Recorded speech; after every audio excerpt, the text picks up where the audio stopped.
Sulo, a budding assassin, stealthily penetrating a villa with her eyes on the coveted dragon's ring. She almost mocks the security, but the moment she snatches the ring, alarms blare, prompting guards to chase her. Coming to her rescue is her partner, Yun, and together they make a hasty exit and board a ship to discuss future plans. Sulo confides in Yun, her beloved, about her desire to abandon their covert group, but Yun hesitates, revealing that one can only depart from their organization in death. To her shock, he betrays and wounds her. In a twist, Sulo reveals she had replaced the dragon's ring with a mock ring intended for their nuptials. Heartbroken, she dives into the sea with the real ring, succumbing to the waters. Yet this very ring triggers elsewhere. Elsewhere, an enchanting man displays his prowess, dispelling demonic boars using electrifying strikes, albeit his hand exudes a sinister aura. Detecting a temporal rift, he gravitates towards it. At the low mansion, a girl is being tormented. Into this girl reincarnates Sulo, initially bewildered but soon inheriting the girl's memories. With newfound strength, she subdues her assailants. The mysterious man, upon arrival, assists her only to be momentarily attacked by the revived Sulo. He then whisks her to the testing palace, a place where every soul undergoes a spiritual evaluation. She discovers that in her previous life she scored nil on the spiritual scale, which ranks from red, lowest, to purple, peak. While she exhibits no resonance with wind, water, or lightning, she's unparalleled in wood and fire. To add to the intrigue, the storied Dragon's Ring, a relic from a bygone battle between the time-space goddess and Emperor Ninian, is identified within her. As if summoned by this revelation, crow-like entities appear, sensing Sulo's essence. The man swiftly propels Sulo to safety on his steed, staving off these creatures. After vanquishing these adversaries, he eradicates the testing palace, ensuring Sulo's records vanish. Upon returning to the mansion, Lulu, Sulo's maid, is elated to see her unharmed. Sulo learns of her status as crown princess. She sips some tea, recoiling at its bitterness, a result of her once perceived non-existent spiritual energy. In a world of treachery, Su has faced her share of scorn, particularly from her sibling Shuxi, who harbors ambitions of usurping Su's title as crown princess. To Su's astonishment, she learns from a young girl about the identity of the intriguing man, none other than Prince Jinwang, the realm's most esteemed lightning element cultivator. One evening, as Su takes her leisure in a bath, an unfamiliar face intrudes into her chamber. She stealthily positions herself to confront him. Concurrently at the Crown Prince's residence, he indulges in the company of alluring women. The atmosphere takes a sinister turn when one maiden's voice mutates into a masculine tone, prompting the rest to scatter in dread. This lady morphs into an enigmatic entity, and they conspire against Jinwang. The transformed woman reveals details about Jin's recent visit to the testing palace and the company he kept, particularly Su. Hearing this, the prince expresses an eager anticipation to meet his seemingly inconsequential betrothed. The stage is set at the mansion for the crown prince's grand entrance. As Su is presented to him, she unintentionally affronts him with her candid remarks. Shuxi intervenes, leveling accusations against Su, insinuating she's envious of Shuxi's beauty and had even tried poisoning her. However, Su is privy to the truth. The intruder from the night prior was apprehended, and under her adept interrogation, he confesses being Shuxi's pawn. Among his possessions, Su finds two distinct pills, one deadly and the other, humorously, a tonic to boost one's virility. Seeing a playful revenge opportunity, Su decides to exploit this find. As events unfurl, Shuxi, in her attempts to discredit Su, also ropes in the barracks commander, presenting a fabricated bounty alleged to have been commissioned by Su. Their bickering escalates, and as it does, Shuxi unwittingly manifests more masculine traits, courtesy of the virility pill she was tricked into consuming. Amid this chaos, the prince becomes the target of a clandestine assault. The assailant, upon revelation, turns out to be Mr. Beijing Ling, the esteemed head of the Bacan Palace and the chairman of the barracks. The revelation about the barracks commander accepting bribes was made by Ling, who interestingly shares a unique relationship with the crown prince. He jestingly hints that the prince might have a fondness for Shuxi due to her increasing masculine traits, leading Su to question the prince's sexuality. This causes quite a stir, with the prince departing in annoyance. Su's audacity earns her a stern reprimand from her father. Imprisoned, Su is awakened by the sound of Lulu's tearful efforts to free her. As Lulu wrestles with the cell's lock, Shuxi makes an appearance. Shuxi and her cohorts assault Lulu, driving an infuriated Su to lash out with derogatory remarks about Shuxi's altered gender appearance. A confrontation ensues, with Su overpowering Shuxi momentarily until their father intervenes. Despite Su's attempts to apologize, her father, seeing her as a disgrace, lashes out at her. The scene takes an unexpected turn as the prison trembles with Prince Jinwang's dramatic entrance. Seeing Su's maltreated state, he demands an explanation.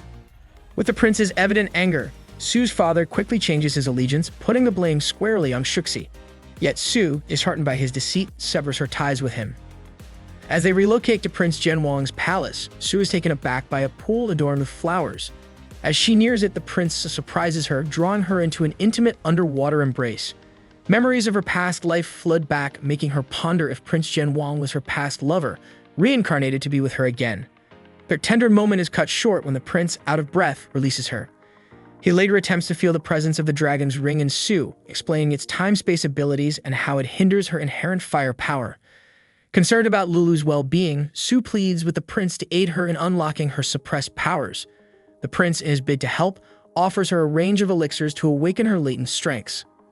Though Sue consumes numerous elixirs provided by the prince, none seem to have any effect. Determined, the prince attempts to unlock her spiritual points. However, when Sue resists, he restrains her, laughing off her accusations of impropriety. Frustrated, he consults ancient manuscripts. One, written in the language of ancient gods, catches his eye. But as he reads, a malevolent force leaps out, attacking him.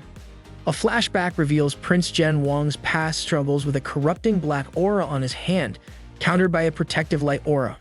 Awakened from the flashback, he finds the darkness consuming his hand but uses his lightning ability to suppress it. Elsewhere, Jinua's aide tries to check on Sue but falls prey to a trap she'd set for the prince.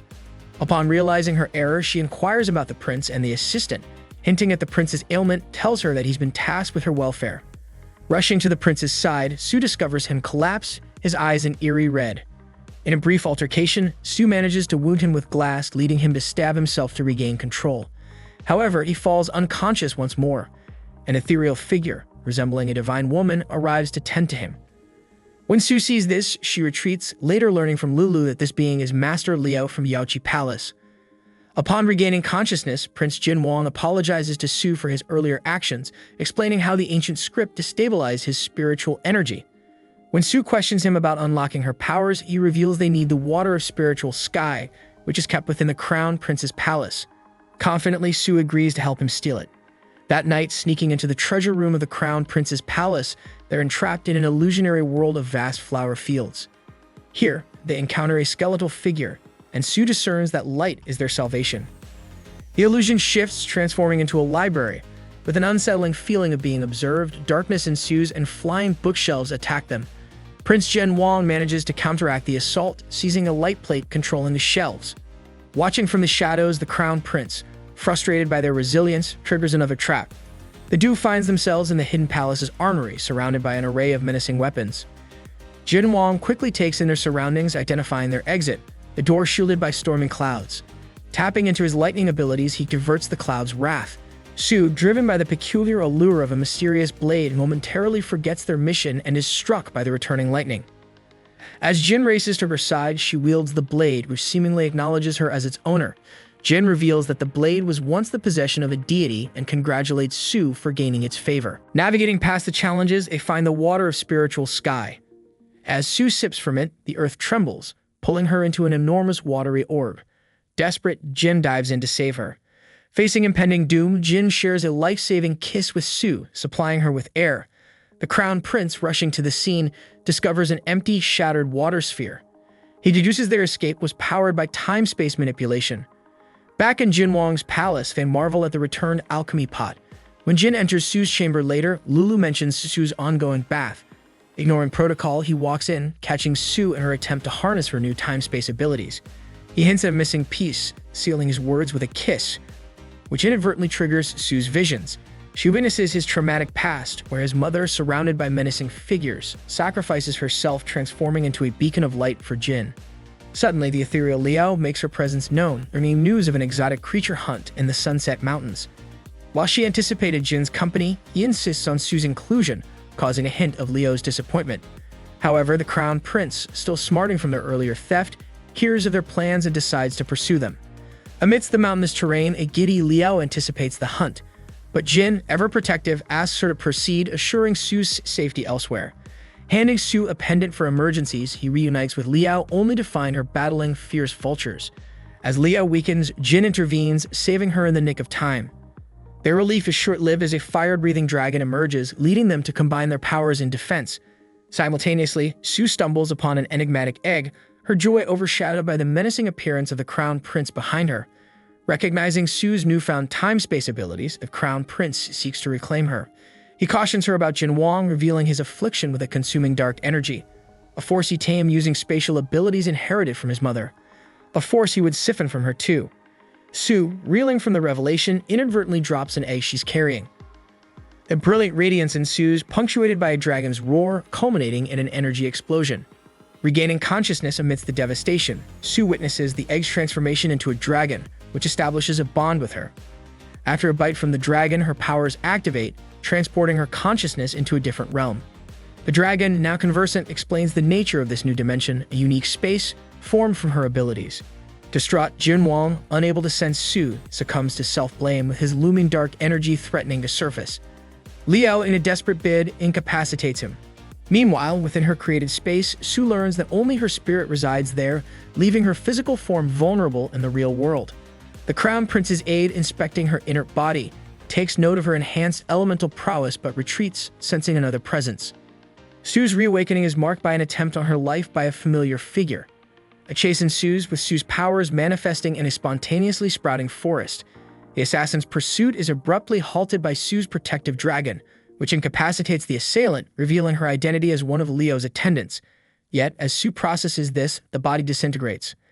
Confrontations arise between Jin Wang, Liao, and the Crown Prince, with each asserting their innocence or concern for Sue. Amidst the chaos, a touching reunion between Sue and Jin is marred by Sue's deep-seated mistrust. Despite Jin's desperate attempts to prove his genuine affection, past warnings from the Crown Prince loom large in Sue's mind. A scuffle ensues, with Liao defending Jin, but in a shocking turn. Jin sacrifices himself, shielding Sue from harm. With emotions at a peak and Jin in a vulnerable state, the Crown Prince prepares to strike. The story breaks here with a plea from the narrator for viewer engagement and support for the continuation of the series.